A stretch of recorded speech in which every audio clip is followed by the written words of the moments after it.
WhatsApp university में इसको कहा जाता है, व्हाट्सएप पे फॉरवर्ड मैसेज होते हैं, उसको आजकल मैं देख रहा हूँ फेसबुक पे कुछ जो पत्रकार साथी हैं वो लोग भी फॉरवर्ड कर रहे हैं, जिसमें एक नोट लिखा गया और ये कहा गया कि किसान किस बात का अन्नदाता है, ये अन्नदाता का टैग इसको क्यों दिया है, ये जो उपजाता है उसका पैसा उसको देते हैं और आम जनता के टैक्स से वो पैसा जाता है कहीं ना कहीं, जिसकी अभी आप बात कर रहे थे।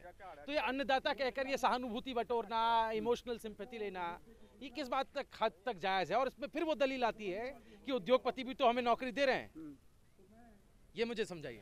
देखो, ये तो मैंने आपको समझा दिया कि नौकरी कहाँ से दे रहे हैं। अब अन्नदाता की बात, एक बात बताओ, किसी भी बड़ी कोठी में चले जाओ, आप बड़े से बड़े बंदे के पास, मोदी के पास चले जाओ, अमित शाह के पास चले जाओ, किसी के पास चले जाओ, उनके पास छोटे छोटे गमले होंगे। मेरी बात ध्यान से सुनो, अन्नदाता का जवाब दे रहा हूँ। तो क्या उस गमले में वो मक्का उगा लेंगे? मेरे आज 2 छल्ली हुई हैं जी, मेरे आज 4 दाने हुए हैं, मेरे आज थोड़ी सी मक्की हो गई है जी, थोड़ा सा बाजरा हो गया है जी, थोड़ा सा ज्वार हो गया है जी, क्या वो अन्नदाता हो जाएंगे? अन्नदाता तो वो है ना कि भी इतनी कमाई करने के बाद, अन्नदाता का मतलब क्या है? अन्न देने वाला है ना। तो उनको कहो ना, देखो ऐसा होता, हमारे पंजाबी में एक कहावत कही जाती है कि राह पे जानिए जब वाह पे जानिए। इसका मतलब है कि जब वाह पैदा ना तब जानो। आओ 1 महीना गन्ना छुलवाओ हमारे साथ, हम बताएंगे। हम 1 महीना, हम आप हमको अन्नदाता कह रहे हो, हम आपको भगवान कहना शुरू कर देंगे। अरे इन्हें तो किसानों को भगवान भी कहा जाए तो शब्द कम है। भगवान क्या, भगवान रोटी देता है ना, भगवान रोटी देता है, भगवान सबके लिए रोटी देता है। लेकिन इन्होंने क्या किया है, गरीबों की रोटी अपने अंदर ताले में रख के, अब यहाँ पता लग रहा है छोटे छोटे बच्चे आते हैं अपने लिए, घर के लिए 2-2 4-4 दिन का भर के लेके जा रहे हैं। तो ये भगवान है, ये जो रोड पे बैठे हैं ये भगवान है। आप अगर जमीन रखते होगे, आपके अंदर थोड़ा सा भी धर्म होगा और इंसानियत होगी, तो आप यहाँ आके, कल मैं आया था, मेरी आंखें नम हो गई, मैं अकेला रोया। सामने किसके क्या रोना था, स्कूटी पे जाता जाता मैं रोया कि यार कैसी बात है, इतने बड़े थैले गरीब बच्चे भर के ले जा रहे हैं। तो ये भगवान का डर नहीं है तो किसका है? ये भगवान का डर है। इसको आप ये कहो कि भी ये बहुत बड़ी खबर आ गई पाजी, हमारे सहयोगी यहाँ पर हमें बता रहे हैं कि सुप्रीम कोर्ट ने तीनों कानूनों पर रोक लगा दी। कोर्ट ने तीनों कानूनों पर रोक लगा दी। ना, ये तो चालाकी है। सर जी फिर आपने बातों में उलझा दिया। ये खबर आई हमारे पास, ये अच्छी बात है। एक मिनट ये बात तुमने जो कही है, ये तो रात ही हमारे वो जो नेता हैं कह रहे थे, जो हमारे किसान यूनियन के अध्यक्ष वगैरह हैं, उन्होंने बता दिया तो रोक लगाएंगे, रोक लगा के किसानों को वापस डाल देंगे, वापस डाल के फिर डाल देंगे। अब ये डलवा के जाएंगे, अब ये ऐसे नहीं जाएंगे। ये कौन सा तरीका है? ये कौन सा तरीका है? ये बताओ। ये तो भविष्यवाणी हमारे बुजुर्गों ने रात ही कर दी थी यार। अरे तभी तो कह रहा हूँ ये भगवान है। ये रात ही भविष्यवाणी आ गई थी, आपने देखा नहीं था? हमारे किसानों ने ये कह दिया था कि कल सुप्रीम कोर्ट ये भी कह सकता है, इस पर रोक लगा दो और किसानों को घर भेज दो। उसके बाद चुप से, हम जैसे चुप से कानून बनाए थे, चुप से फिर शुरू कर देंगे। और फिर दोबारा बैठना, दोबारा इस तरह से आंदोलन करना मुश्किल होगा, आप ये मानते हैं? नहीं, मुश्किल तो इनको मुश्किल सर जी पहली बात तो ये, 1 मिनट हम लोग इनको बोलने दीजिए। जी जब हम जाएंगे ही नहीं तो दोबारा क्या जरूरत पड़े? हम तो एक बार ही भुगता के जाएंगे, हम बार बार क्यों आएंगे ये बताओ? हम तो एक ही बारी उठा लिया डंड बिस्तरा, तो डांग पे डेरा थे, अगला पिंड मेरा।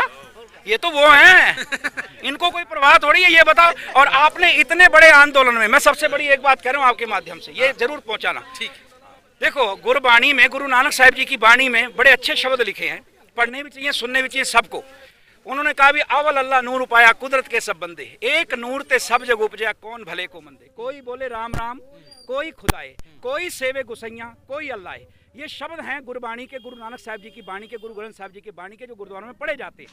हमारा तो देश बड़ा सोना था, बहुत अच्छा देश था। यहाँ हिंदू मुसलमान से मिलता था, मुसलमान हिंदू से मिलता था, सिख ईसाई से मिलता था। लेकिन इन्होंने क्या किया, इन्होंने क्या करा था? अब मैं था करूँ, पास में गया मैं, पास में क्यों? अब तो वो इनका जो एजेंडा था वो खत्म हो गया। कहाँ हमें लड़ा रहे थे, अब कहाँ कोई हमारा टोपी वाला भी बोलता सलाम वालेकुम, हम बोलते हैं वालेकुम सलाम। कोई कहता है राम राम जी, हम कहते हैं राम राम जी। कोई कहता है वाहिगुरु जी का खालसा, वाहिगुरु जी की फतेह। तो आगे से हमारा हिंदू वीर कहता है वाहिगुरु जी की फतेह। कितना मजा। तो इसे आप स्वर्ग नहीं कहोगे, ये भगवान का घर नहीं है। मैं फिर कह रहा हूँ, हिंदुस्तान के सब लोगों से कह दो और मोदी मीडिया से भी कह दो, वो जो पूछता है भारत अरे यार तुझे बोलने की तमीज है नहीं यार, क्या पूछता है भारत भाई साहब यार। कम से कम ये तो देखो, आप जहाँ बैठे हो उस कुर्सी का आप सत्कार करो और आपको उस हिसाब से बोलना चाहिए। तो उनको भी बोल दो भी एक बार यहाँ आंदोलन में आके ना किसानों के एक बार आ जाए, और ये भी हमारी गारंटी है कि ये बड़ी इज्जत और मान सत्कार देंगे, क्योंकि हमारे यहाँ तो ऐसा है, जो आ गया ना उसको हम गले से लगा लेते हैं। यहाँ रोटी तो खा के जाएं एक बार, फिर पता लगेगा उनको। यार हकीकत तो देखो ना, हमारी हकीकत आप देख नहीं रहे हो, हवा में फायर कर रहे हो, तो हम करें तो करें क्या ये बताओ। आप रोज 48 दिन हो गए हैं, ठीक है जी, 70-75 किसानों की शहादत हो गई है। अरे एक बच्चे की शहादत हो तो बंदे को रुकना मुश्किल हो जाता है। यहाँ ये सतनाम वाहिगुरु करके राम राम कह के अल्लाह अल्लाह करके लाशें उठा के अपने घर भेज देते। यार मैं यार यही कह रहा हूँ कि मैं फिर इमोशनल हो जाता हूँ। आखिर ये कैसे किसी के तो बच्चे हैं, पर बात यह है कि हमारा दर्द नहीं है। और उसके बाद हमारे लिए ये पिकनिक कह रहे हैं, पिकनिक शब्द बरत रहे हैं, ये पिकनिक कह रहे हैं। हमारे बच्चों की लाशें यहाँ से जा रही हैं, हमारे बुजुर्गों की लाशें यहाँ से जा रही हैं, और हमारे लिए पिकनिक। अरे तुम्हारे घर भी ऐसी पिकनिक होनी चाहिए, फिर तुम्हें पता लगे ना। दूसरे के घर को जलते हुए सेकना बड़ा सोखा है, लेकिन सर जी अपना घर जब जलता है ना तो तब पता लगता है।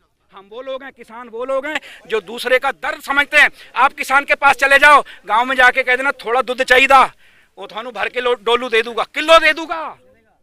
ये वो छाती रखते हैं, इतनी चौड़ी छाती है इनकी।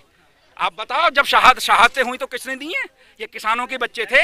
बॉर्डर पे किसके बच्चे हैं? किसानों के बच्चे। अरे जरा किसान को समझो, अगर किसान को कहोगे ना तो वो जो फेसबुक पे चला रहे हैं अन्नदाता अन्नदाता, वो इन्हें पूजना शुरू कर देंगे, इन्हें भगवान मानना शुरू कर देंगे। इनके कदमों में भगवान है, कदमों में बैठा है भगवान। भगवान भूखा मार सकता है एक बार। दुनिया हमारे देश में कितने भूखे मरते हैं रोज, मालूम है ना आपको? कितने बच्चे भूखे मर रहे हैं। लेकिन ये भगवान का दर है जहां एक भी भूखा नहीं मर रहा। ये भगवान बड़ा हुआ कि वो भगवान बड़ा हुआ? बताओ, ये भगवान बड़ा हुआ तो उनसे बोल देना ये भगवान बैठे हैं। ये सब्र भी रखते हैं, संतोष भी रखते हैं। इनकी किसी चीज को आप कोई सवाल करो, ये हर सवाल का जवाब देंगे, हर सवाल का जवाब देंगे आपके का। तो इन्हीं इरादों की बात मैं कर रहा था शुरू में, जब मैंने वो शेर पढ़ा था कि खाक नशीनो उठ बैठो वक्त करीब आ पहुंचा है, जब ताज उछाले जाएंगे जब तख्त गिराए जाएंगे। और ये मजबूत इरादे उसी बात की ओर इशारा भी कर रहे हैं। हम सोशल मीडिया प्लेटफॉर्म पर हैं, सभी जगह आप हमें देख सकते हैं। रायशुमारी जिसका मतलब ही है ज़मीन पर उतरकर, ग्राउंड पर उतरकर जो लोग हैं जिनकी समस्याएं हैं उनसे हम सीधे बात करें। एक बात मैं और कहनी चाहूँगा, ये मैं अपनी सभी की तरफ से, मैं अकेला नहीं, मैं बोल रहा हूँ तो इसका मतलब मैं अकेला नहीं, सारे ये मेरे दोस्त भाई जो भी, मैं उन शहीदों के लिए कहना चाहूँगा, मत समझना कि वो हमारी आंखों के सामने से उनकी बॉडी चली गई और जल गई और खाक हो गई, तो ये मत समझना वो चले गए हैं। ये भुलेखा मत रखना, ये अपने अंदर ऐसा मत समझना कि वो चले गए हैं। मुझे एक शेर याद आया, आपको मैं सुना देता हूँ कि शहीद की जो मौत है वो कौम की हयात है। हयात शब्द फारसी का है, डिक्शनरी में देख लेना। हयात का मतलब होता है जिंदगी। आप दिल्ली में हयात होटल देखते हो, वहाँ अयास करने वाले हो सकता है अयासी करते हो, दारू दुरू ये वो करते हो, उसको कहते हैं हयात, जिंदगी। लेकिन हयात शब्द बड़ा पवित्र और पावन शब्द है।